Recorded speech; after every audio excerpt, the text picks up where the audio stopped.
আরে কি বলছেন তিস্তা আমার নামে এফআইআর করেছে?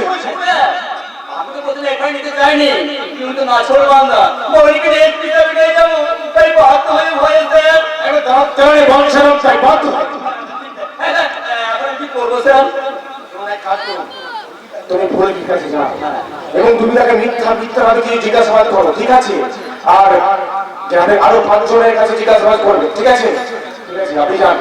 ঠিক আছে, এই এটা করলে কি হবে স্যার? আর এটা করলে এটা হবে, এটা করলে হয়তো এই ব্যাপারটা নিয়ে ওরা উপর মহলে নাড়াচাড়া করবে না। আর আস্তে আস্তে এই কেসটা ঠিকই গেলে মাস তিনেক পর ওই ডায়েরির পাতাটা আপনি ছিঁড়ে ফেলে দেবেন। ঠিক বলেছেন স্যার, আমি তাহলে চললাম ফুলকির বাড়ি। হ্যাঁ, স্যার আকাশে মেঘ উঠেছে, তাড়াতাড়ি যান। ঠিক আছে, আমি চললাম।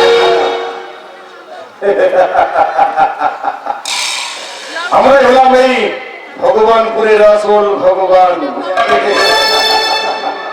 আমরা এদেশে খানা বানাই, খানা আমাদের হাতের মুঠোয়, আর আমাদের অর্থ প্রতিপত্তি দিয়ে এদেশের আইনকে সালাম দেওয়া নিয়ন্ত্রণ করি।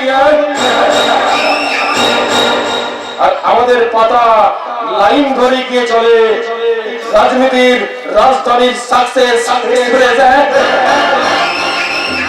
আমাদের ইজ্জত বেঁচে সুমনের বাচ্চা আমরা, তাই তো প্রত্যেক দিন এদেশের স্বাধীনতা গণতন্ত্রকে আমরা ধর্ষণ করি। যেমন ফুলকিকে করলাম। স্বপ্ন হলো যে আলিয়া শুধু এ জীবনে আলোকের ছলনাতে আধার পেলাম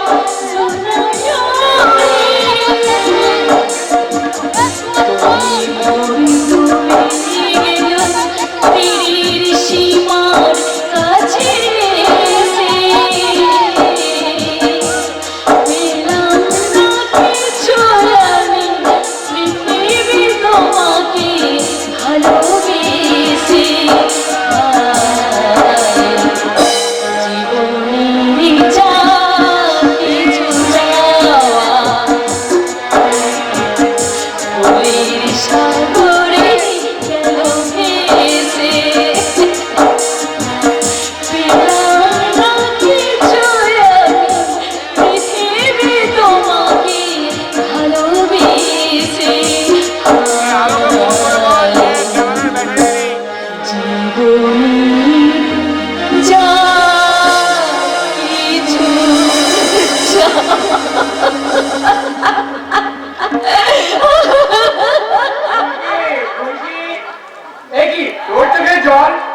কাছে আকাশ ভরা বৃষ্টি ঝরে পড়ে ধৈর্য বুকে, আর ধৈর্যবান সেই কান্না বুকে ধরে ফসল ফলায় তার সন্তানদের জন্য। তুই আমার সেই মারে অনেক দায়িত্ব। কৌরবদের সবাই লাঞ্ছিত হওয়ার পর দ্রৌপদীর চোখের জল ফেলেনি, কারণ প্রতিজ্ঞা করেছিল যতদিন না কৌরবদের শাস্তি হচ্ছে ততদিন মাথার চুল বাঁধবে না। তোকে যে প্রতিজ্ঞা করতে আমি পারবো না কাকা বাবু, আমার জীবন খাতার হিসাব নিকাশ গুলো একবারে গড়বিল হয়ে গেছে। আজ আমার ভাবতে লজ্জা লাগছে আমি কাদের জন্য ওই মাঠে প্রতিবাদ করতে নেমেছিলাম একদল কাপুরুষের জন্য। তারা দাঁড়িয়ে দাঁড়িয়ে দিল একটা নারীর অসম্মান। জানেন ওর শয়তানটা যত আঘাত দিয়েছে তার চেয়ে বেশি আঘাত দিয়েছে এই গ্রামের মানুষগুলো। ওরা তাকিয়ে দেখলো একটা নারীর অসম্মান। ওদের কোনো দোষ নেই রে মা, প্রাণের ভয়ে ওরা আজ বোমা হয়ে গেছে, অন্ধ হয়ে গেছে ওদের সত্তা। এই সেদিন নিদান ঘটনা দেখলি না, ওই বাড়িটার মধ্যে যারা থাকতো তাদের অত্যাচার সারা গ্রামের মানুষ মুখ বুঝে সত্য করতো, কিন্তু একদিন সকালে পাল্টে ওরা নিদানের চেহারা, প্রতিবাদে ঝরছে উঠলো তোমরা রাজনীতির লড়াই। কিন্তু ওরা ভয় পায় বলেই তো, ভয় দেখানোর সাহস পায় ওরা শয়তানেরা। এই কথা ওরা সবাই জানলো, মুখে কিন্তু কেউ কিছু বলতে পারে না। তার কারণ এই গ্রামের প্রত্যেকটা চাষের জমি বন্ধক রাখা আছে ওই বিলাস বর্মনের কাছে। তাই একটা সূর্যের কাছে চাঁদের গুরুত্ব ঠিক যতটা, একটা চাষির কাছে তার জমির গুরুত্ব ঠিক ততটাই। তাই জমি হারাবার হয়ে ওরা কেউ কিচ্ছু বলতে পারে না। কিন্তু এবার সকালে বলবে একবার তুই হুমকি ছাড়ব, তারপর প্রত্যেকটা ঘর থেকে বেরিয়ে আসবে আউটের স্তূপ। না বাবা না, যা হবার তা পেয়ে গেছে। আমি চাই না এই ফুলকির আবার নতুন করে কোনো ক্ষতি হোক। কি চাও বলো, তুমি কি চাও? আমি চাই কি বলো? ওই ঘটনাটাকে দুর্ঘটনা মনে করে সবকিছু ভুলে যেতে। বাবা বাবা, আমি ফুলকিকে নিয়ে ফুলকিকে বিয়ে করে কলকাতায় গিয়ে চলে যেতে চাই। না সিদ্ধার্থ, না, তা সম্ভব নয়। আমি তোমাকে বিয়ে করতে পারবো না সিদ্ধার্থ। আমি কিছুতেই তোমাকে বিয়ে করতে পারবো না। ফুলকি! দাদা বাবু, আমি না আপনাকে খুব ভালোবাসি। আমাকে আপনি ভুল বুঝবেন না। তাই আমি চাই না কেউ আপনাদেরকে আঙুল তুলে বলুক ওই লোকটা যাচ্ছে একটা ধর্ষিতা মেয়ের শাসন। ফুলকি! আমি চাই না সিদ্ধার্থ দিকে কেউ আঙুল তুলে বলুক ও একটা ধর্ষিতা মেয়ের স্বামী। তাই আমি চাই এই বিয়ে আমি করবো না। এসব পাগলের মধ্যে কি বলছিস তুই? তোকে এ বাড়িতে পাকাপাকি হয়ে বৌমা করে আনলো বলে আমি তো সব আয়োজন শেষ করে ফেলেছি। আপনার আয়োজনের সঙ্গে সঙ্গে আমিও যে শেষ হয়ে গেছি দাদা বাবু। কে বলেছে? কে বলেছে তুমি শেষ হয়ে গেছো? কিচ্ছু হয়নি ফুলকি, কিচ্ছু হয়নি। দেখবে দেখবে সব কিছু ঠিক হয়ে যাবে। দয়া করে তুমি শুধু তোমার সিদ্ধান্তটাকে আমি জানি সিদ্ধার্থ, আমি জানি নিজের হাতে যে প্রদীপটা তুমি জ্বালিয়েছিলে সেই প্রদীপটাকে নিভিয়ে দিতে তোমার ভীষণ কষ্ট হবে। ঝড়ের মুখে ভেঙে পড়া ডালের মতো তুমি আছড়ে পড়বে। তবু আমি বলছি আমাকে আমাকে একটু একা থাকতে দাও। আমি নিজের স্বার্থের জন্য আমি আমার সিদ্ধান্ত বদল করতে পারবো না। বলুন আমি আমি আমি বদলার আগুন জ্বালবো।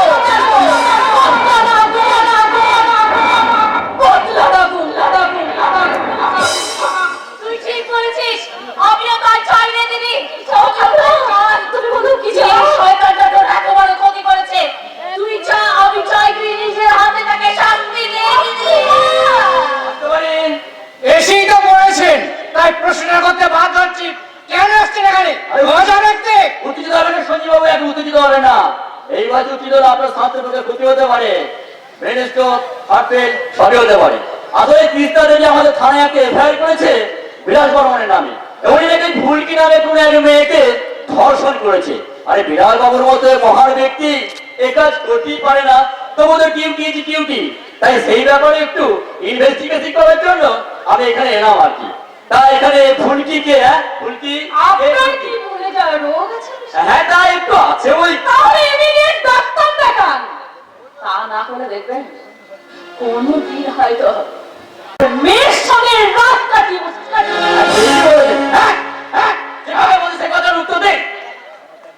আপনি ফুলকে ব্যাপারটা নিয়ে আমাকে ইনভেস্টিগেশন করতে হবে।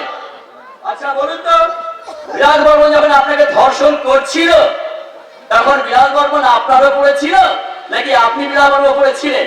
আর বিলাস বর্মন আপনার শরীরে ঠিক কোন কোন জায়গায় হাত দিয়েছিল বলুন তো? একজন ভদ্র মহিলার সাথে কিভাবে কথা বলতে হয় সেটাও দেখছি সেখানে। এই যে রিপোর্টার, এটা আপনার খবরের কাগজ নয় যে যা খুশি লিখে ছেড়ে বার করে দেবেন। এটা হলো থানার কেস ফাইল করে ডায়েরি। তাই সঠিক বিষয়টা না জানলে আমি কেসটা লিখবো কি করে ভাইয়া? আচ্ছা আপনি বলুন, আপনি যখন প্রথমে হাটখোলা থেকে বাড়ি নিয়ে এলেন তখন ফুলকি কি কিছু পড়েছিল নাকি একদম get out! I say get out! পুলিশের কাছে বাধা দেবেন না সঞ্জীব বাবু। ঠিক আছে আপনি বলুন। আচ্ছা আপনি বলুন তো, আপনি যখন প্রথম ওনাকে দেখলেন তখন আপনার ঠিক কি মনে হয়েছিল? বিলাসবাবু জোর করেছেন নাকি ফুলকি নিজের স্বেচ্ছায়? আপনার কথার উত্তরটা আমার ঘেন্না করছে। কি মুশকিল, না বললে আমি কেসটা সঠিকভাবে তদন্ত করবো কি করে? বেশ ঝামেলায় বললাম তো। আচ্ছা, এই যে ঠাকুমা আপনিও আছেন দেখছি। তা ঠাকুমা, আপনি তো বয়স্ক মানুষ, আপনার অভিজ্ঞতা অনেক বেশি। আপনি বলুন তো, আপনি যখন ফুলকিকে ধোয়া মোছা করছিলেন তখন ফুলকির শরীরে ঠিক কোন কোন জায়গায় রক্ত লেগেছিল বলুন।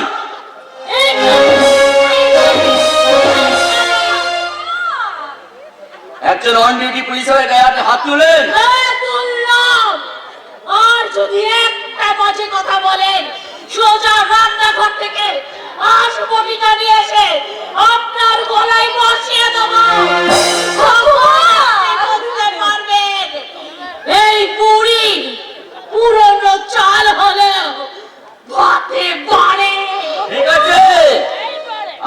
দেখে নেবো কতটা বাড়ে। একটা কথা মনে রাখবেন ঠাম্মা, লোকে বলে বাঘে ছুঁড়ে 18 ঘা আর পুলিশে ছুঁড়ে 36 ঘা। চলে দাঁড়ান অফিসার, এতক্ষণ ধরে আপনি আমাকে অনেক প্রশ্ন করলেন, তা দয়া করে আমার কয়েকটা প্রশ্নের উত্তর আপনি দিয়ে যান। শুনেছি বাড়িতে আপনার একটা মেয়ে আছে, কাজে তাকে কেউ যদি প্রকাশ্য দেবালকে অসম্মান করে তাহলে তাকে তদন্ত না করে আপনি কি এই প্রশ্নগুলো করতেন যে প্রশ্নগুলো আপনি আমাকে করলেন? ওকে ধর্ষণ হওয়ার পর আপনার মেয়ের শরীরে কোনো প্রসাব ছিল কিনা? ধর্ষণ হওয়ার পর আপনার মেয়ের শরীরে কোন কোন জায়গাতে রক্ত বেরিয়েছিল? ধর্ষণ হওয়ার আগে আপনার মেয়ে স্বেচ্ছায় আসামির কাছে গিয়েছিল কিনা? এই প্রশ্নগুলো কি আপনি লিখতেন আপনার হাতে ধরা ডায়েরি? মেয়ের নামে এই বাজে কথাগুলো শুনে আপনি ভয় পাচ্ছেন? আরে কতদিন ওদের চাপ চালাচাল করবেন? একবারও কি ভেবে দেখেছেন যে মানুষটা নিজের স্ত্রীর গায়ে হাত তুলতে পারে সে যে কোনো সময় আপনাদের পেটে লাথি মারতেও পারে? আপনি দয়া করে এখান থেকে চলে যান স্যার। সিদ্ধান্ত পুরো তদন্তের প্রয়োজন নেই। আমি চাই না এই ভুলটিকে নিয়ে আরো 5 জন আলোচনা করুক। তদন্ত নামে এই প্রহসন আপনি বন্ধ করুন স্যার। সিদ্ধান্ত তুষার বাবু, ওকে টাকার জন্য দেখছি আপনি আপনার চরিত্রটাকে আর পোশাকটি বিক্রি করে ফেলেছেন। আমার মনে হচ্ছে টাকার জন্য দুদিন পর আপনার বউকে আর মেয়েকেও বিক্রি করে ফেলবেন। আপনার একটা ছবি দেবেন, সেটা ছবি আমি পাঠিয়ে রাখবো। পার্টি অফিসে বসে বড় বড় ভাষণ সবাই দিতে পারে, কিন্তু রোদে পুড়ে জলে ভিজে ভোট যুদ্ধ লড়াই করে জিততে গেলে বোঝা যায় সত্যিকারের নেতা হওয়াটা কত কঠিন কাজ। ঠিক আছে, আজকে তোমাদের বলার পালা তোমরা বললে, যেদিন আমার পালা, ইয়েস আমার আমার আমার যেদিন আমার পালা আসবে সেদিন আমিও বলবো, তোমরা শুধু চুপ করে দাঁড়িয়ে দাঁড়িয়ে চলবে। চলে চলে অনেক হয়েছে ভুলকি, অনেক হয়েছে। আর নয়, আজ পুলিশ বাড়ি বয়ে সব অপমান করে গেল। কারণ পাড়ার আরো 5 জন মজা দেখতে আসবে। তাই চলো না ভুলকি, চলো আমরা এখনই কলকাতায় চলে যাই। ওই শয়তানটা শাস্তি না হওয়া পর্যন্ত কলকাতা তো দূরের কথা, আমি এই গ্রাম ছেড়ে পাশের গ্রামও যাবো না। শুরু হয়ে গেছে অসুর নিধন যজ্ঞ। অসুর নিধন যজ্ঞ শুরু হয়ে গেছে। অসুরকে বধ করতে দেবী দুর্গা দশভুজা হাতে ছুটে আসবে। আমাকে এবার মরণ ডালা সাজাতে হবে। আমি যাই, আমি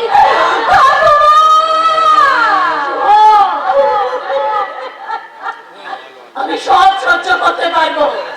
আমার বড় বউয়ের মৃতদেহ আমি সহ্য করতে পেরেছি, আমি না হয় আমার দাদু বউয়ের মৃতদেহ সহ্য করবো। তার জন্য আমি একটু থাকবো না, একটু না, একটু না।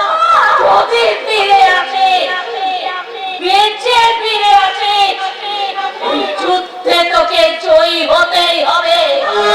আমি তোর কপালে বিজয় তিলকে দেখতে চাই।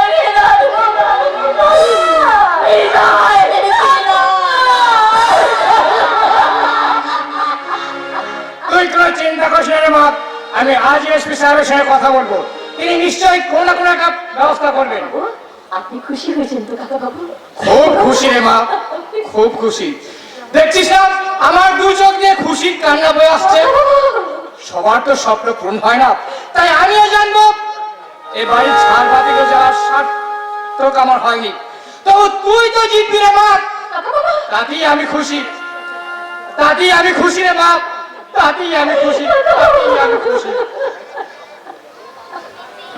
সবাই তোমাকে সাপোর্ট করে চলে গেল, আমার কথাটা একটি বারের জন্য কেউ ভাবলো না।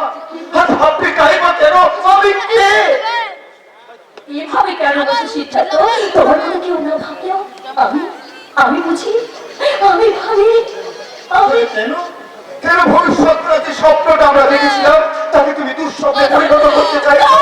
একটা বাসি ফুল কখনো তো দেবতার নজরে লাগে না। এটা তোমার ভুল ধারণা। কখনো লাগে বিশ্বাস করো মূর্তি, বিশ্বাস করো। আমি আমি শুধু তোমার বর্তমানকে চাই, তোমার অতীতকে নয়। সিদ্ধার্থ, তাই সবাই ভাবছে আমি স্বার্থপরের মতো শুধু নিজের কথাটাই ভাবছি। আমি স্বীকার করছি ভুলকি, ভাবছি ভাবছি ভুলকি, ভাবছি আমি স্বার্থপরের মতো শুধু নিজের কথাটাই ভাবছি। তার কারণটা কি জানো? কারণ তার কারণ কারণ কি? আমি যে তোমায় খুব ভালোবাসি ভুলকি, আমার জীবনের থেকেও আমি যে তোমায় বেশি ভালোবাসি। তাই ভালোবাসার কাছে ক্ষোভ, হিংসা, দ্বন্দ্বের কোনো দাম নেই। তাই আর যে লড়াইটা তুমি করতে যাচ্ছ, সে লড়াইয়ে যদি আবার নতুন করে তোমার কোনো ক্ষতি হয়, তাহলে তাহলে আমি নিজেকে ঠিক রাখতে পারবো না বলছি। আমি নিজেকে ঠিক রাখতে পারবো না। এমন করে বলছো কেন সিদ্ধার্থ, এমন করে বলছো কেন? জানোই যদি, তাহলে মানছো নাটা কেন? কেন সব কিছু ভুলে তুমি আমার বুকে আসতে পারছো না? পাগলের মতো করো না সিদ্ধার্থ, পাগলের মতো করো না। তোমার ভালোবাসার পাওয়ার যোগ্যতা যে আমি হারিয়ে ফেলেছি, তাই বলতে আমি বাধ্য হচ্ছি। জানি তুমি খুব কষ্ট পাবে, তুমি ভেঙে পড়বে, তাই আমি তোমাকে বলছি সিদ্ধার্থ, যদি পারো আমাকে ভুলে গিয়ে অন্য কোনো মেয়েকে বিয়ে করে তুমি সুখী হয়ে সিদ্ধার্থ। যদি পারো আমায় তুমি ভুলে যেও। মায়াবিনী আমার চোখে চেয়ে দেখো, দেখো নাচে সিদ্ধার্থ, ভাঙা মনে আমারও আছে কত আশা।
দিনের পর দিন ওই বিলাস পাগলের সঙ্গে হাতে হাত মিলিয়ে আমি যে পাপ করেছি, ফুলকির সঙ্গে হাত মিলিয়ে সেই পাপের বোঝা আমি একটু হলেও কমাতে চাই। সেটা আমি বুঝতেই পেরেছি, কিন্তু ওই সাগরে পৌঁছাতে হলে আগে ছোট্ট খালটাকে যে পার হতে হবে। আপনাকে আমি ঠিক চিনতে পারলাম না। God আল্লাহ ভগবান, চেনার কথাও না। আমি হচ্ছি নকল হনুমান। আসল হনুমান রামের জন্য জীবন দিতে রাজি ছিল, বাহ! আমি নকল হনুমান সীতার জন্য জীবন দিতে রাজি আছি। বাহ, বেশ তো মজার মানুষ আপনি। তা আপনার সেটাকে কে? ফুলকি দিদিমণি, আপনারই করা ফোনে একা গিয়ে দিদিমণির কি সর্বনাশটাই হলো। আজ একা আসতে দিইনি, সঙ্গে আমি এসেছি। আসলে আসলে সেদিনের জন্য আমি সত্যি খুব অনুতপ্ত। একটা মেয়ে হয়ে একটা মেয়েকে আমি বাঁচাতে পারলাম না। আসলে বিলাস পাগল। God আল্লাহ ভগবান, ওই ধ্যানার কথা আর বলবেন না। আমি শালা তককেই আছি। একবার সুযোগ পাই শালার হাদামোটা বন্ধ করে দেব। হ্যাঁ, আমিও তাই চাই। ওই শয়তানটা আমারও। ওই শয়তানটা, আচ্ছা ওটা ছাড়া আর অন্য কোনো কাজ নেই? যাকে আগে বলুন, ফুলকি দিদিমণিকে কেন এখানে দেখেছেন? একটা অতীত ইতিহাস জানাবো বলে কি সেই ইতিহাস? আসলে ফুলকি বা সজলবাবু কেউ জানেন না যে আজ থেকে 20 বছর আগে আমার বিষ মিশিয়ে ফুলকির বাবাকে তাকে খুন করেছিল ওই বিলাস বর্মন।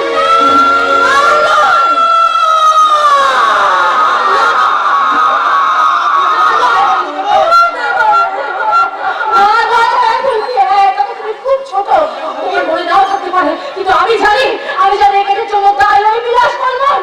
কিন্তু এই কথা আপনি আমাকে আগে বলেনি কেন? বিলাস বর্মনের ভয় আমি খুন করে দেওয়ার হুমকি দিয়ে ও যে আমাকে থামিয়ে রেখেছিল।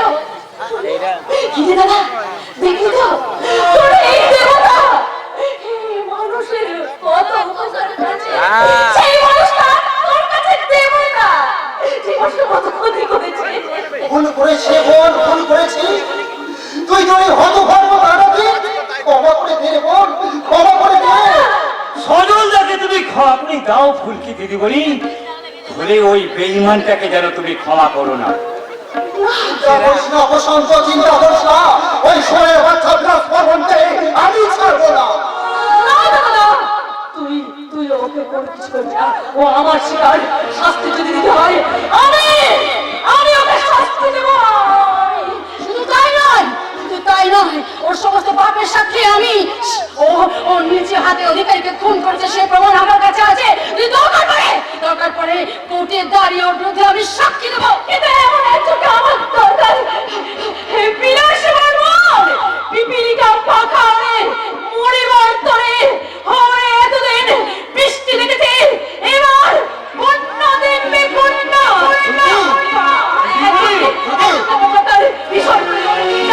ওই বিলাস বর্মন চিনি না জানে না, এমন একজনকে আমার দরকার। আমাকে চেনে না, বলো কি করতে হবে? তোমাকে চেনে না? শোনো, গড আল্লাহ ভগবান না আমাকে চেনে না।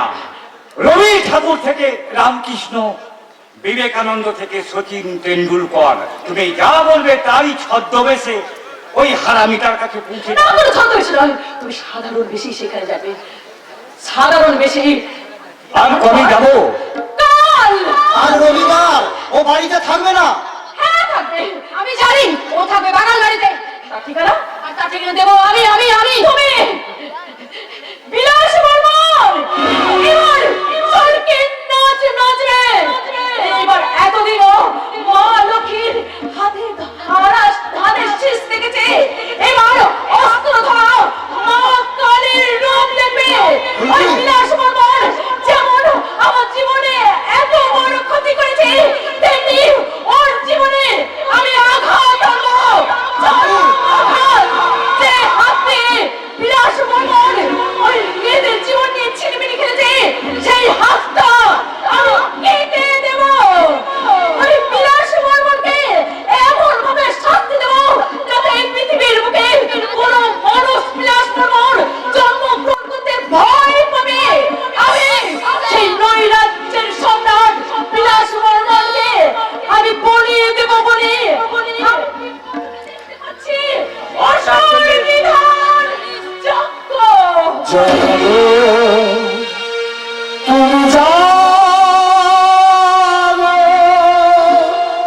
জাগো তুমি জাগো দুর্গা, জাগো দশপ্রহরণধারিণী,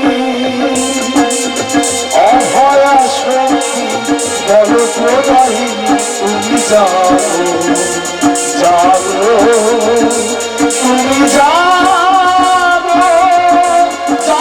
দুর্গা, জাগো দশপ্রহরণধারিণী,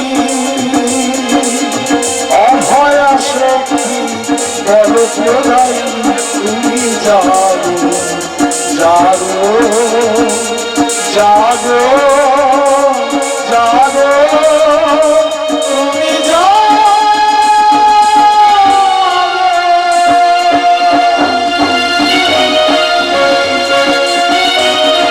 যতই তুমি ত্রিশূল হাতে মহিষাসুর বধের জন্য আমার মৃত্যু যজ্ঞের আয়োজন করো, যতই তুমি পাহাড়ের সবচেয়ে উঁচু জায়গাতে আমার মৃত্যুর ঘন্টা ঝুলিয়ে বাজাও, এই ভগবান ঘুরে সরা শুধু আমি সৎপরে আমি।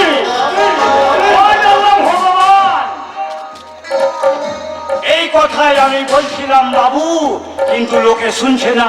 এই কে তুমি কে তুমি কে তুমি? খাঁটি বেটা ছেলে, পরীক্ষায় প্রার্থনীয়, বিফলে মূল্য ফেরত। আরে ইডিয়েট, তুমি এখানে এলে কি করে? গেটে তোমাকে আটকালো না? এই দেখো, এটা কি মহাকরণের গেট নাকি যে আমি মুখ্যমন্ত্রীর সঙ্গে দেখা করতে যাচ্ছি বলে 14 জন 14 জায়গায় আটকাবে, তারপর মেটাল ডিটেক্টর দিয়ে পরীক্ষা করবে? এ তো আপনার বাড়ি, আমাদের জন্য অবারিত দ্বার। কিন্তু তোমাকে তো আমি চিনতে পারলাম না, কে তুমি? গড আল্লাহ ভগবান, নেতাজি সুভাষচন্দ্র বসুর নাম শুনেছেন? হ্যাঁ শুনেছি। আমি নেতাজি সুভাষচন্দ্র বসু নই। আরে তাহলে তুমি কে? আচার্য জগদীশ চন্দ্র বসুর নাম শুনেছেন? হ্যাঁ শুনেছি। আমি আচার্য জগদীশ চন্দ্র বসু আরে নই। তাহলে তুমি কে সেটা বলবে তো? প্রশান্ত ভট্টাচার্যের নাম শুনেছে? না, সেটা আবার কে? ওইটাই তো আমি। আজও এই অধমের নাম প্রশান্ত ভট্টাচার্য। ও বুঝলাম বুঝলাম। তো এখানে কি চাই? আপনার পিছন। বসন্ত, গড আল্লাহ ভগবান, কথা কমপ্লিট করতে দিন স্যার। মানে আপনার পিছন পিছন ঘুরতে চাই, একটা কাজ চাই। ও তাই বলো। আচ্ছা আমার কাছে তোমাকে কে পাঠিয়েছে? মমতা ব্যানার্জি। বসন্ত, কি করবো স্যার? 50% মহিলা সংরক্ষিত আসন, মুখ্যমন্ত্রী পর্যন্ত মহিলা। কথা বলতে গেলেই মহিলার নাম বেরিয়ে আসে। এই get out, I say get out. আমার কাছে ভালো ভালো মহিলা আছে স্যার, লাগলে বলবেন। হ্যাঁ এই কি কি কি কি কি কি বলি? হ্যাঁ এই চাকা বিছা। গড আল্লাহ ভগবান, না স্যার। এই শোন শোন, কাছে আয় কাছে আয় হারামজাদা। এই কি কি কি যাবে বলছি? তোর সন্ধানে ভালো ভালো ভালো মহিলা আছে। আছে তো, কেমন লাগবে বলুন? একটা ডিম ভর্তি আছে, মানে প্রেগনেন্ট বৌদি, লাগলে বলবেন। আরে দূর হারামি, আমি কোথায় ফুর্তি করার জন্য মেয়ে মানুষ করছি, আর আমাকে ডেলিভারি করার জন্য পেশেন্ট দিচ্ছে। এ চলবে না চলবে না। আর কি আছে বল? একটা ডবল ডেকার সেকেন্ড হ্যান্ড বাস, আদিবাসী বৌদি, ইয়া মোটা, লাগলে বলবেন। এই চলবে না চলবে না। এই করছি কি দেবে? করছি করছি করছি।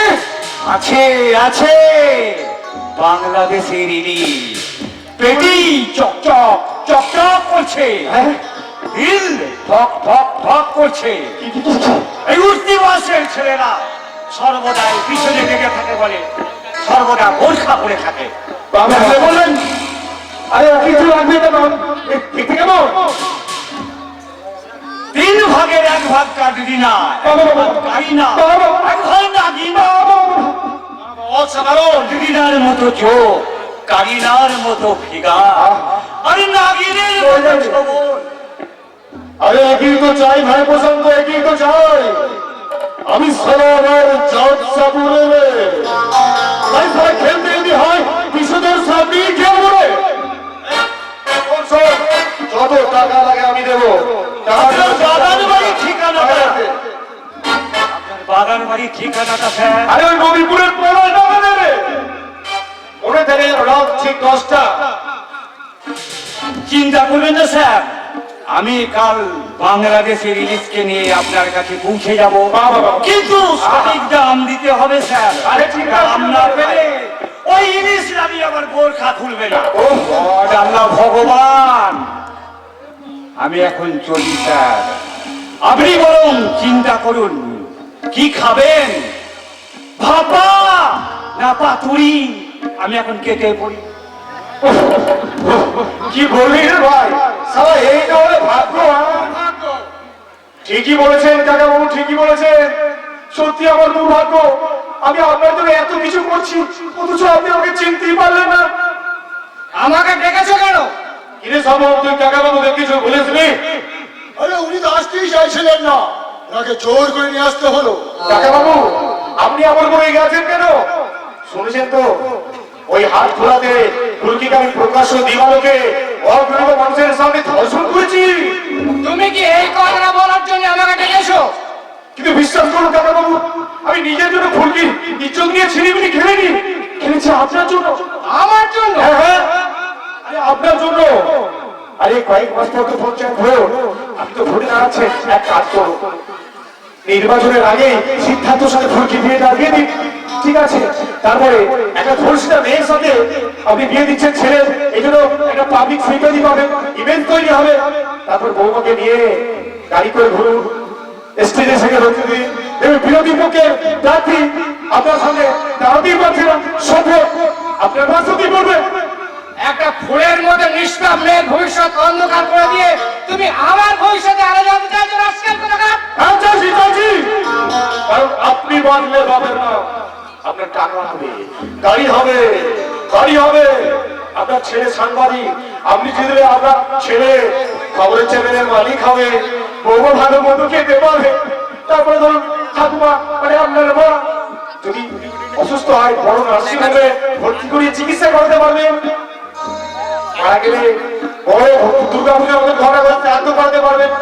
বিলাস রোজগার আপনার খরচ আমার, আপনি তো সব খরচ আরে খরচ করে ব্যানার পোস্টার ক্যাডার গাড়ি তেল স্টেজ ফুল যা লাগে সব আমি খরচ করবো, বুঝলি? আর মিছিল আরে মিছিল করবো, সবর মিছিল করবো, কিন্তু না শোন আজকাল দিনে স্যার ডেড বডি না হলে সারা মিছিল জমছে না। তুই এক কাজ কর, এই গ্রামে ঘুরে দেখ বয়স্ককে চাষি আছে আমাকে ধরে নিয়ে আয়, আমি সারা তাকেই মেরে দেবো। আর কাকা বাবু আপনি বললেন ওই চাষি আপনার ঘরে লোক ছিল বিক্রি করে মেরে ফেলেছে। আমি ঘরে না আমার বিলাস, আর যদি দাঁড়াতে হয় তাহলে তোমার বিরুদ্ধে আদালতে কাজ করে দাঁড়াবো। কাকা বাবু এমন কথা বলে না, কাকা বাবু এমন কথা বলে না, আমি যা বলছি তুমি তাই শুনবে। তুমি ফুলকিকে নিয়ে কলকাতায় চলে যাও, ওখানেই থাকো। আমার বিরুদ্ধে ফোনা তুলেছে ফুলকি, ওকে বোঝাও না হলে কিন্তু। তাহলে এতক্ষণ আসল রূপটা বেরিয়েছে, বাহ চমৎকার। তাহলে তুমিও কান খুলে শুনে রাখো হারামজাদা, ওই ফুলকির পাশে দাঁড়িয়ে যতক্ষণ আমি তোমার হাতে হাত পা পড়াতে পারছি ততক্ষণ আমার শান্তি নেই। আমি কিন্তু ওই ফুলকির মনোবলটা ভেঙে দেবো। কি করে? আরে কাকা বাবু দয়া করে আমার কথা শুনুন। আমি চলি। আরে দাঁড়ান দাঁড়ান, একটা তো প্রণাম করতে দিন, কাছে আসুন কাছে আসুন, একটা প্রণাম করি, আপনি বয়োজ্যেষ্ঠ মানুষ, একটা প্রণাম তো করতে দিন।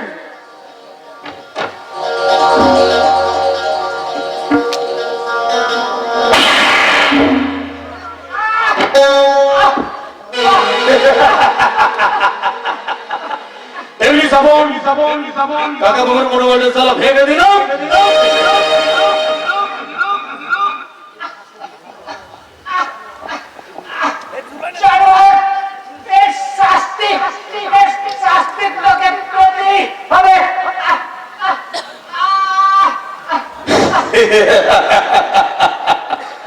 সালা কাকা বাবু শেষ। কি করো বেশ বাবু? আরে স্বপন তুই আমার সাথে সাথে তুই থাকতে একটা কঠিন হয়ে গেছিস। কাকা বাবু এই মারা গেল, রক্ত এখনো গরম আছে, তুই ছুটে এসে আমার কান ধরে ঝাঁকিয়ে বলবি বিলাস বাবু এই ভালো মানুষটাকে আপনি মেরে ফেললেন। স্যার, স্যার আপনি কি পাগল হয়ে গেছেন? আরে বাবা, এই মানুষটাকে আপনি মেরে ফেললেন। অপরিচিতা তুমি এখন যাও, বিলাস বাবুর মাথা এখন ঠিক নেই। এই চুপ করো। আমি দিনের পর দিন অনেক সহ্য করেছি, আমি মানছি আমি ওনার কাছ থেকে মাইনে নিয়েছি, কিন্তু তার মানে তো এই নয় আমি চিরকাল অন্ধ কিংবা প্রতিবন্ধী সেজে থাকবো। এসব তুমি কি বলছো বাবু? আরে আমি তোমাকে জীবন দিয়ে ভালোবাসি। আরে এত কিছু পাপ করছি কার জন্য? তোমার জন্য সোনা। আমার জন্য? হ্যাঁ তোমার জন্য। আমি তিস্তাকে ডিভোর্স করে তোমাকে বিয়ে করবো। যদি আমি বিয়ে না করি? কেনে নেবো স্বয়নের সমরে বেশি যাবো শুধু তুমি। তাই তো আমি চোখ বন্ধ করে দেখতে পাচ্ছি। কি কি কি কি দেখতে পাচ্ছেন স্যার? আমি চোখ বন্ধ করে দেখতে পাচ্ছি তুমি ফুলকির ধরে নাম লেখারে নদীর ধারে গেছো, যেমন আজ গিয়েছিলে। আরে ফুলকি আর সজলের বাবা মাকে যে আমি মেরে ফেলেছি নিশ্চয়ই বলে দিয়েছো। এসব কি বলছেন স্যার? আরে আমি বলছি না রে, সপন বলছি না, সপন বলবে। আমিও দেখেছি ফুলকি নদীর ধারে আজ দেখা করছিল। তুমি ভুল দেখেছো।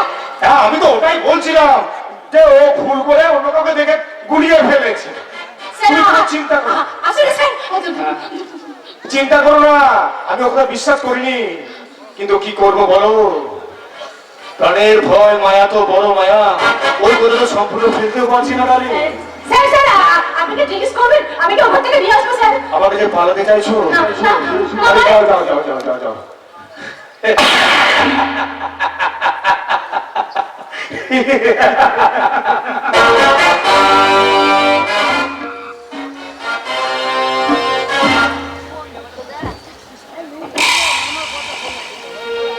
ভালো থেকো সোনা, সুখে থেকো। এত কত ফুল সময় তোমার সাথে মরণ যদি আছে ও প্রিয়তমা, ভুলে যেতে পারবো না, করিও ক্ষমা।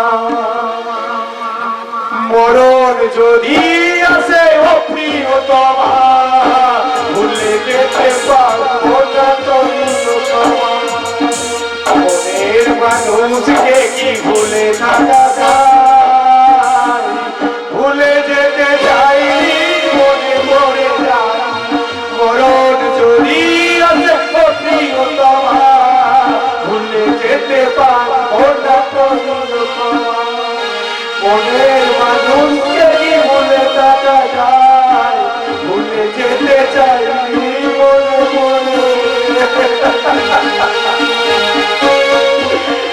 এই সবর তুষার বাবুকে খবর দিয়ে যা, তুষার বাবুকে নিয়ে আয়, ঠিক আছে ঠিক আছে ঠিক আছে ঠিক আছে। সারা দুটো মারার, পুরো চার সারা 6 মারবো, 6 পিস্তা।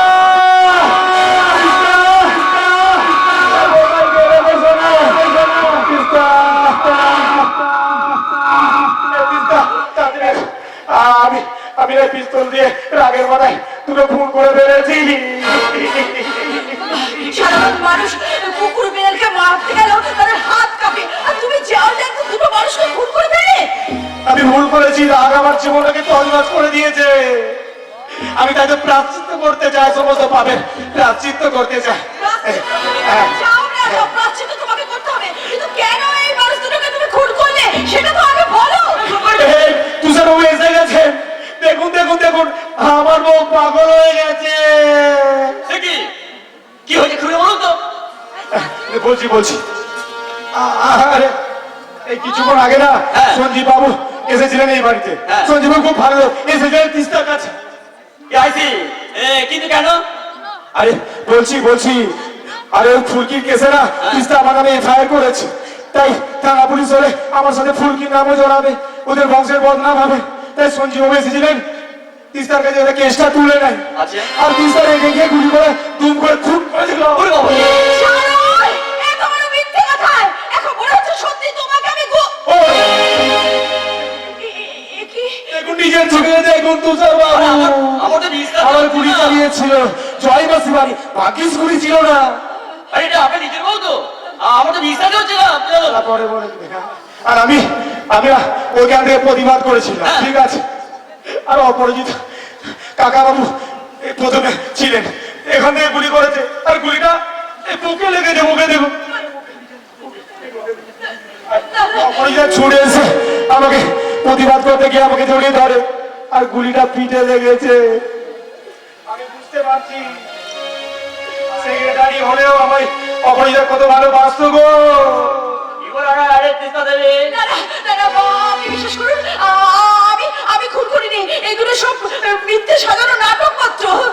আমার পিস্তলটা আমি আপনার হাতে ধরে রয়েছে, আপনি আমার সামনে বিড়ালকে খুন করে পিস্তল চালালেন, এরপর আপনি বলেন খুনটা আপনি করেননি। না, সত্যি বলছি, আমি খুন করিনি, এটা একটা মিথ্যে সাজানো নাটক। এই জানোয়ারটা আপনার যা বলার কালকে আদালতে গিয়ে বলবেন, চলুন। আমি চিন্তা করো না তিস্তা, চিন্তা করো না। তুমি আমাকে ভালো না বাঁচলেও তোমায় আমি ভুলতে পারবো না। সপ্তাহে একবার জেলে গিয়ে তোমার সাথে দেখা করে আসবো, বড় বড় উকিল করাবো। ভালো যাও যাও। কি হলো, চলুন। দাঁড়ান অফিসার জানোয়ার, যার আগে এই জানোয়ারটাকে একটা কথা বলে চাই। শোনো, তোমার আজ আমি একটা কথা বলে চাই। প্রদীপের তেল শেষ হয়ে গেলে প্রদীপের শিখাটা শেষবারের মতন মাথা তুলে নাড়িয়ে দপদপ করে অনেকক্ষণ জ্বলে তারপর শেষ হয়ে যায়, তেমনি তোমার জীবনের তেলটা শেষ হয়ে গেছে। যেটুখানি শিখা তোমার বেরিয়ে এখানে খুব তাড়াতাড়ি পুড়ে চিরদিনের জন্য শেষ হয়ে যাবে বিরাট পর্বত, শেষ হয়ে যাবে।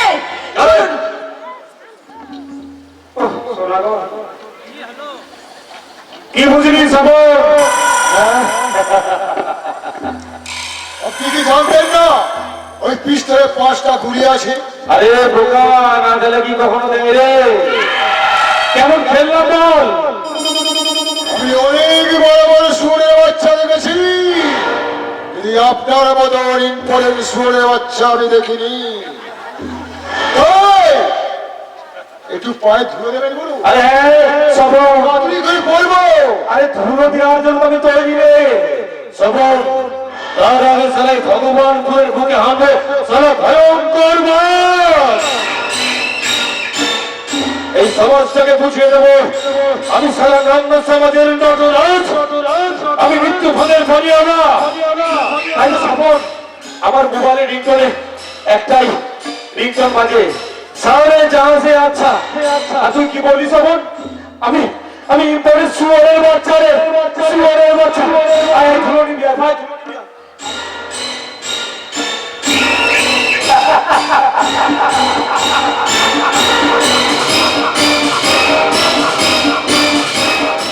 তুমি আমাকে কি গভীর পরীক্ষার মধ্যে দাঁড় করিয়ে দিলে বলো দেখি। আমাকে বাঁচিয়ে রেখে তুমি আমার বড় বৌমার মৃতদেহ দেখালে, আমার ছেলেটাকে মৃতদেহ তুমি দেখালে, কিন্তু এত খিদে কেন তোমার? আমাকে দিলে না কেন? তুমি যদি আমাকে দিতে আমি হাসতে হাসতে জমের সঙ্গে দেখা করতে চলে যেতাম। তুমি শান্ত হও, একটু শান্ত হও। আমি গ্রামে আশা করি সব কি হয়ে গেল ঠাকুমা। আজ আমার জন্য আজকে কাকা বাবু। না, তোমার জন্য কিছু হয়নি, হয়েছে ওই গ্রামের কাপুসগুলোর জন্য। ওরা যদি সেদিন প্রতিবাদে ঝড় তুলতো তাহলে এইভাবে কর্তাবাবুকে চলে যেতে হতো না দিদিমণি। আর নয়, ওর সাথে আমার উপর বদনামি যে একের পর এক ধ্বংস করে চলেছে সবাইকে, আর আমাদের জীবন নিয়ে আর আমি এইভাবে ছিনিমিনি খেলতে পারবো না।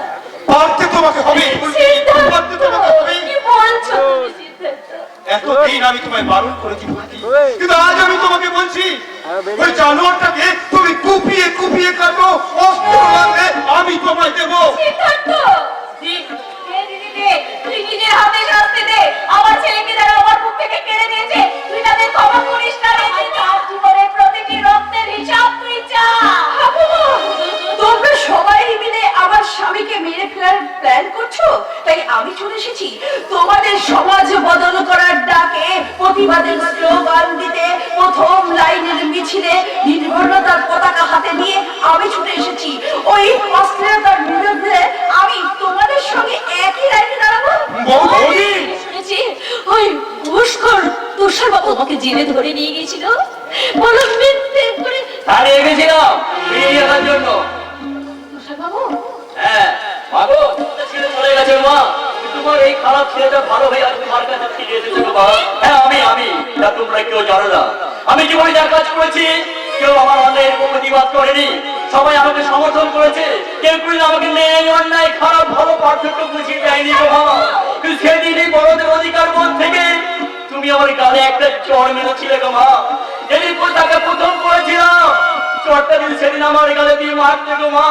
তোমাদের তুষার পাড়া ঘুষ করে পুলিশের ভিতরে হয়ে যেখানে সেখানে হাত পাততো না গো মা, যেখানে সেখানে হাত পাততো না।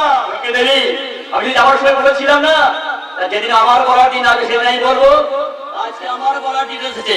আমি যদি স্কাউন্ডের সামনে বৌদিকে নাটক করে অ্যারেস্ট না করতাম তাহলে বিরাজ বর্মন বৌদিকে খুন করে ফেলতো, হয়তো আমাকেও ছাড়তো না। তাই আমি ওই যদুগুড়ে আগুন লাগাবার পূর্বে বৌদিকে এখানে নিয়ে এলাম এই মন্দিরে প্রতিষ্ঠা করার জন্য। আমি ওনাকে থানায় নিয়ে গেছিলাম ঠিকই, কিন্তু কাগজে কলমে কোনো কেসে আমি সাজাইনি সিদ্ধার্থ। খুব ভালো করেছেন। এক গলা গঙ্গা জলে দাঁড়িয়েও যদি কেউ বলে যে বৌদি খুন করেছে আমরা এটা বিশ্বাস করতাম আমি না। এতদিন পুলিশের চাকরি করছি সিদ্ধার্থ, তাই খুনটাকে করতে পারে আর কে করতে পারে না সেটুকু বোঝার মতো ক্ষমতা আমার আছে। আসলে কি জানো সিদ্ধার্থ, আজকের দিনে সমাজের সবচেয়ে বড় মিথ্যে কথা হলো আইন সবার জন্য সমান, কিন্তু আইন হলো মাকড়সার জালের মতো, যেখানে ছোটখাটো পোকামাকড় সহজে আটকে পড়ে ঠিকই, বিলাস বর্মনের মতো বড় বড় পারি না। আইনের জাল ছিল অনেক বেরিয়ে চলে যায়। হয়নি বৌদিকে আবার এইখানে নিয়ে এলাম এই মন্দিরে দেবী হিসেবে প্রতিষ্ঠিত করার জন্য। তুষার বাবু, আমি জানি আমি খাওয়ার যোগ্য। আমি যে অন্যায় করেছি আমি কারো ক্ষমা চাইতে পারি না। আপনি সেই ভুল বুঝলেন, কিন্তু বড্ড দেরিতে বুঝলেন। সেই ভুলের ফসল আপনি নন, আমরা দিয়েছি তুষার বাবু। আমি জানি তার জন্য আমি লজ্জিত। আমি আমার কৃতকর্মের জন্য অনেক লজ্জিত। আমি তোমাদের কাছে ক্ষমা চাই দেবো না, শুধু এটুকু বলবো তোমরা যে শাস্তি আমাকে দেবে আমি মাথা নত করে সেই শাস্তি মেনে নেবো। শুধু আমাকে বলুন আমায় কি করতে হবে। পারবি, পারবি আমার ছেলেকে তুই ফিরিয়ে দিতে পারবি? বল পারবি? আম্মা, আমার নাতির সম্পর্কটাকে তুই ফিরিয়ে দিতে পারবি? বল পারবি? আম্মা, আমার খুশির সম্মানটাকে তুই ফিরিয়ে দিতে পারবি? পারবি না, পারবি না, পারবি না। তোরা কিচ্ছু করতে পারবি না। এটা করার মতো ক্ষমতাটাই তোদের নেই। হয়তো আজ আমি ঠাকুর ঘরে গিয়ে ঠাকুরের কাছে বসে হাত জোর করে বললো, ঠাকুর তুমি যদি এইভাবে আমাদের ওপর অন্যায়ের বিরুদ্ধে প্রতিবাদে না করো, তাহলে কিন্তু এই মুহূর্ত থেকে তোমার নামটা মুছে যাবে। তুমি তো আমাদের কিচ্ছু দিতে পারো না, ব্যথা, বেদনা, যন্ত্রণা, লাঞ্ছনা ছাড়া তুমি আমাদের কিচ্ছু দিতে পারো না, কিচ্ছু না, কিচ্ছু না। কারণ সেটা দেবার ক্ষমতাটাই তোমার নেই। তাই তো এক পুত্রহারা মা তোমাদের সকলের কাছে অভিশাপ দিয়ে বলছে তারা আমার বুকটাকে খালি করে দিয়েছে। তোদের সকলের মুখের হাসিটা শুকিয়ে যাবে, শুকিয়ে যাবে, শুকিয়ে যাবে।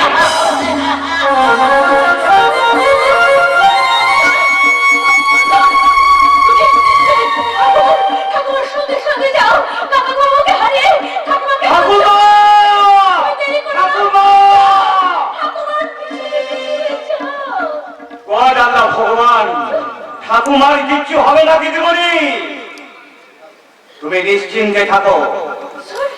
আমি ঠাকুমার কাছে যাচ্ছি, তবে একটা কথা খেয়াল রেখো, হয়তো ছোট মুখে বড় কথা শোনাবে, তবুও বলছি ওই বুড়ি মানুষটার চোখের জলে পিছল হয়ে যাবে বিলাস বর্মনের চলার পথ। আর ওই বিচল পথে পা হইকে যখন একবার পড়বে তখন আর উঠতে পারবে না। সারাদিনের মজা ভেঙে গজা হয়ে যাবে, মজা ভেঙে গজা হয়ে যাবে। বৌদি, আমার তো আর কিছু করার নেই বৌদি, কারণ আমি জানি আজ আর অন্যায় কোনো সে তো তোমার স্বামী। তাই আমি তোমাকে বলতে বাধ্য হচ্ছি বৌদি, তোমার সিঁদুরে চওড়া করে পড়ে থাকা সিঁদুর, তোমার কপালে বড় করে সিঁদুরের টিপ, তোমার হাতে শোভা বাড়ানোর জন্য এই হাতের শাখা আজ আমার কাছে কোনো মূল্যই নেই। তার জন্য অত চিন্তা করো না ভাই, তার জন্য অত চিন্তা করো না। এই সমাজে নীতি আছে, স্বামী মরে গেলে স্ত্রী তার নিজের স্মৃতির সিঁদুরটাকে মুছে ফেলে। আজ আমি সেই নিয়মটাকে বদলে দিচ্ছি। আমি নিজের হাতে আমি আমার স্মৃতির সিঁদুরটাকে মুছে দিলাম। তাহলে আমিও চললাম বৌদি, কোথায়? ওই বিলাস বর্মনের কাছ থেকে শেষ নিঃশ্বাসটা ছিনিয়ে আনতে। না বলবি না, আইন তুমি যা তুমি নিতে পারো না। আইন? আজ কোন আইনের কথা বলছেন স্যার? যেদিন এই শয়তানটা আমার উপর অত্যাচার করেছিল তখন কোথায় ছিল আপনাদের আইন? যখন ওই শয়তানটা কর্মচারী অধিকারিকে খুন করেছিল তখন আপনাদের আইন হাসপাতালে বিশ্রাম দিচ্ছিল। যখন ওই জানোয়ারটা আমার দাদাবাবু আর অমরিতকে খুন করেছিল তখন আপনাদের আইন ওই প্রমাণ খুঁজতে ব্যস্ত ছিল।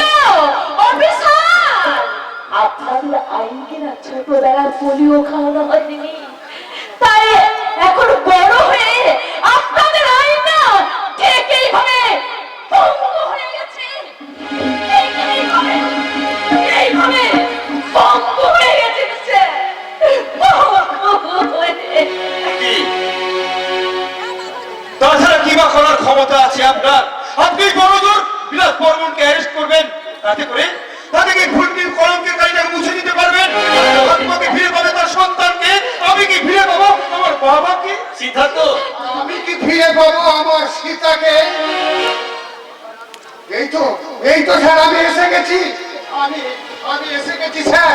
বলুন স্যার আমাকে কোন বর্ডারে ডিউটি করতে যেতে হবে? নালন্দা, হ্যাঁ স্যার বলুন আমাকে কোন বর্ডারে ডিউটি যেতে হবে।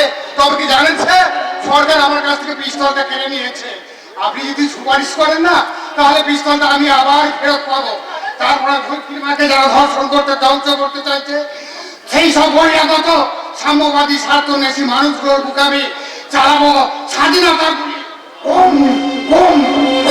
নালন্দা, এই যে সাংবাদিক, এবার তুমি তোমার খবরের কাগজে লিখবে। ওরে ঘুমিয়ে ওটা মানুষের দল, ছাড় দীর্ঘশ্বাস। এখনো কাটো আছিস ঘুমিয়ে, কেটে গেছে 12টা মাস। আর কতদিন সহ্য করবি ওদের ওই অত্যাচার? আর কতদিন মুক্তি গুজে মানবি ভ্রষ্টাচার? সাংবাদিক, তোমার লেখা খবর তুমি জনগণের কাছে পৌঁছে দাও। আর জনগণ তুমি বলে ওঠো, তোমার খবর পেয়েছে নারায়ণ, পেয়েছে তাদের মনের বল, তাই তো আমরা করেছি বিদ্রোহীদের দল। জনগণের সুরক্ষার জন্য হে প্রশাসন তুমি তৈরি তো? স্যালুট মারছি তোদের নামে, স্যালুট মারছি ভাই। মানুষ দেবার আমিও হব, বলার কিছু নাই। ধরিত্রী মা, তুমি চুপ কেন? সাংবাদিক তোমার পাশে, জনগণ তোমার পাশে, প্রশাসন তোমার পাশে। তুমি সাজবে না রণভদ্রের সাজে, উঠাবে না তলোয়ার। অন্ধকারের বুক চিরে আজ দেখাবো দিনের আলো, মুছে যাক আছে যত সব আবর্জনা কালো। মায়ের চাপে কাঁপবে মাটি, কুচকে উঠবে ভরো, স্বাধীনতা সত্য ফেরাতে মুক্তিযুদ্ধ শুরু। মুক্তিযুদ্ধ শুরু, মুক্তিযুদ্ধ শুরু। মুক্তিযুদ্ধ শুরু।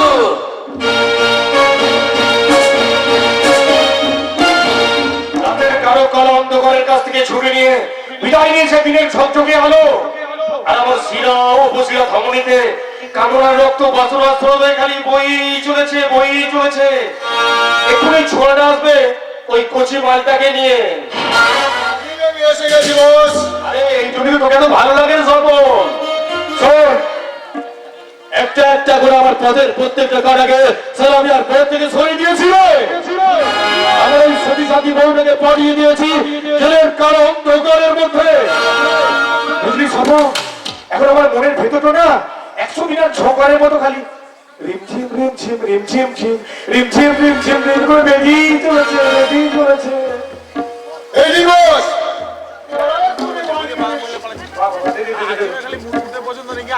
এই সবর, আজ তোমার আনন্দের দিন, মানে তোর আনন্দের দিন। শোন, আজকে একসাথে আমরা মদ খাবো, ঠিক আছে? আসুন। আমি যখন বলি দূর বোকা, তুই আমার আপন জন রে, চেয়াস কর।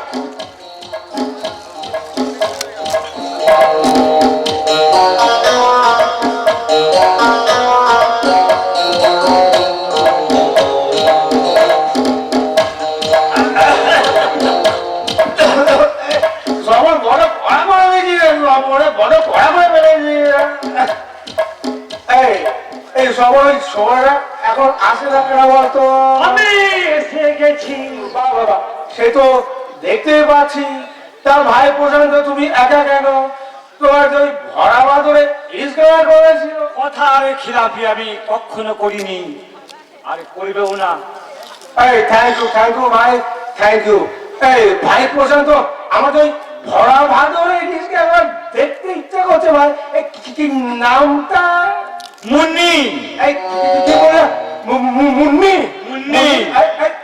मुन्नी बदनाम हुई तेरे लिए, मुन्नी बदनाम हुई तेरे लिए, मुन्नी के कल्ब लग मैंने शराब छुट्टू बाम हुई तेरे लिए, छुट्टू बाम हुई तेरे लिए, मुन्नी बदनाम हुई मुन्नी बदनाम हुई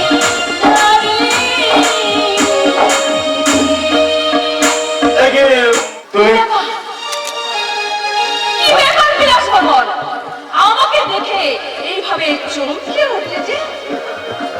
এখন থেকে তো তোর চমকানো শুরু হলো।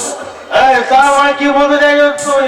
মানে এই গোটা ঘটনাটার তৈরি করা নাটক দিদিমণি, আর আমি এই নাটকের সূত্রধর হয়ে তোমার হাতে সূত্রটা ধরিয়ে দিয়ে গেলাম। দিদিমণি, তোমার সামনে দাঁড়িয়ে থাকা এই পাপের স্তম্ভতার দম্ভ অহংকার মাটির সঙ্গে মিশিয়ে দাও। এবার দেখুন কেমন ভরা ভাদুরের ইলিশ এনেছি। এখন আমি চলি। এই বাঘ শিকার করতে গেলি সোজা বাঘের খাঁচার ভিতরে। সারা ভগবানপুরে গ্রামে বস্ত্র হিসেবে লাভ করলাম, তাতেও দেখছি মানুষের শিক্ষা হয়নি। আরে হয়নি রে শ্রবণ, হয়নি রে। দাঁড়িয়ে এখানে তো হাসি না রে শ্রবণ। এই বুড়ি তোকে দেখে আমার হাসি পাচ্ছে, হাসি।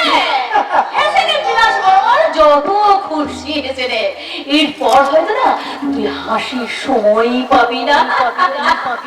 বাবুর হয়ে চাঁদ হতে চাইছিস তো? এই না, বামুন হয়ে চাঁদ হতে চাইছি না, ওটা সূর্য হয়ে সূর্যের তেজ দিয়ে তোর মতো বামুনকে আমি গাছ করতে চাইছি, জানিস? তার আগে তোর বোনের আগে সারা পোস্টমর্টমের জন্য লঞ্চ করে ঘরে পাঠিয়ে দেবো আরাম জানি।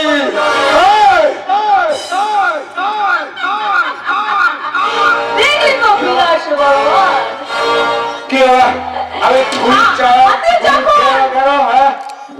তোকে বলে না চামচিকিতে হলো, পিস্তল চালালে অথচ গুলি বের হলো না।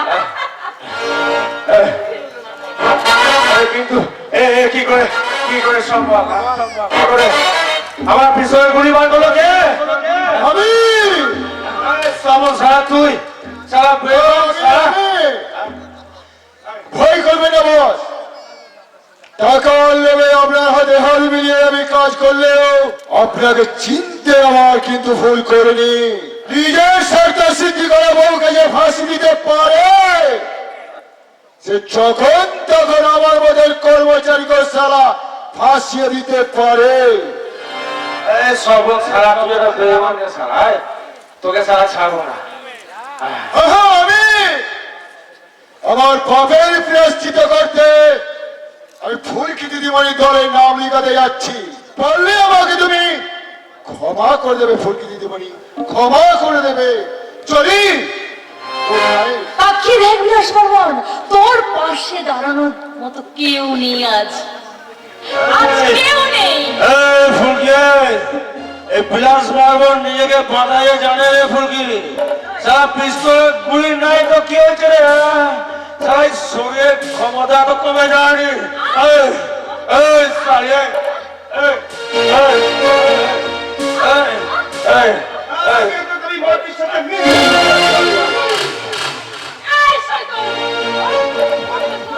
ফিরিয়ে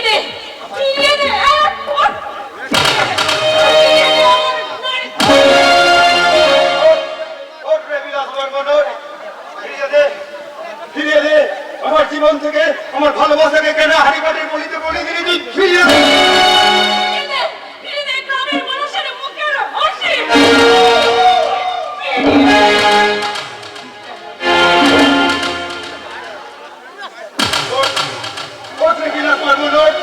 ফিরিয়ে দে, ফিরিয়ে দে তিস্তা বৌদির মুখের হাসিটাকে তুই।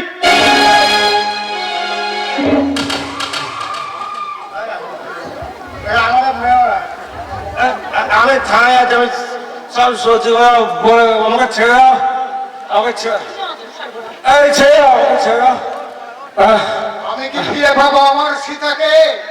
আমি কি আবার আগের মতো বলতে পারবো এই খাকি ড্রেসটা পরে সত্য মেয়ে বজড়েতে? কিন্তু না, বলো না, তুমি চুপ করে আছো কেন?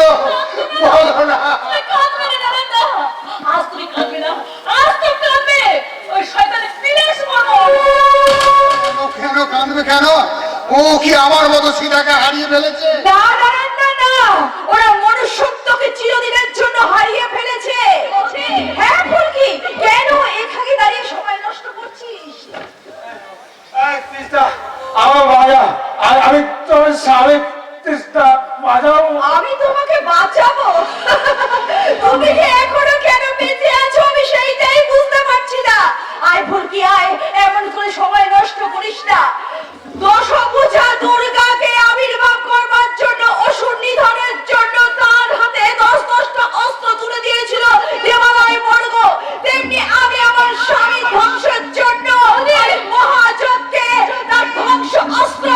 আমি নিজের হাতে তোর হাতে তুলে দিলাম ফুলকি। এতদিন আমি তোমায় বারণ করেছি ফুলকি, কিন্তু আজ আমি তোমায় বলছি ওই তিস্তা বৌদির যে অস্ত্রে তুমি শয়তানটাকে শেষ করে দাও। এবার আমি বুঝতে পেরেছি কলিযুগের আসর অসুরকে।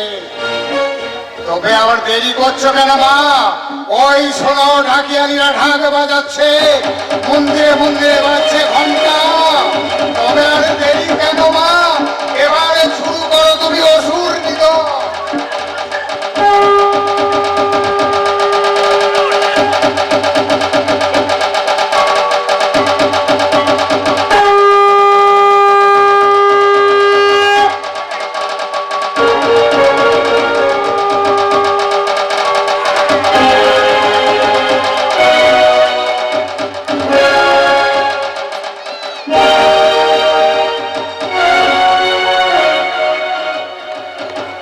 কি করলে ফুলকি? আইন ইজা তুলে নিলে? আমার নিজের হাতে তৈরি করা আদালতে আমি নিজের হাতে অপরাধীদের শাস্তি দিলাম। আমি সারাটা জীবন ঘুষ নিয়ে অনেক বেআইনি কাজ করেছি। জীবনে প্রথম ঘুষ না নিয়ে আর একটা বেআইনি কাজ করবো। সিদ্ধার্থ, তুমি তাড়াতাড়ি ফুলকিকে এখান থেকে নিয়ে চলে যাও। ওরা যে কোনো সময় ফুলকিকে আসবে। যাও, তুমি যাও, তুমি এখানে চলে যাও। না না তুষার না, আমা, ফুলকিকে অ্যারেস্ট করে নিয়ে যাও। চিন্তা করিস না ফুলকি, নেতাজি সুভাষচন্দ্র বোস যখন জেলে গিয়েছিলেন তখন তার মা প্রচন্ড আনন্দিত হয়েছিলেন। যখন ক্ষুদিরাম ফাঁসির দড়ি গলায় পড়েছিল তখন তার মা প্রফুল্ল হয়েছিল। আর তুই জেলে গেলে আমার আনন্দের শেষ থাকবে না। তুই চিন্তা করিস না, আমি প্রত্যেক দিন জেলে গিয়ে তোকে আমি দেখে আসবো, খাবার দিয়ে আসবো। ওরে সিদ্ধার্থ, এই সিঁদুরটা দে, এটা তুই ফুলকির স্মৃতিতে পরিয়ে দে। ঠাকুমা, এই নে ধর, ধর সিদ্ধান্ত ধর। এই মারাটা এই ভগবানপুর সবার সামনে এই ফুলকিস গলায় মালাটা ধরিয়ে দে। ঘুরিয়ে দে। কি বৌদিরা,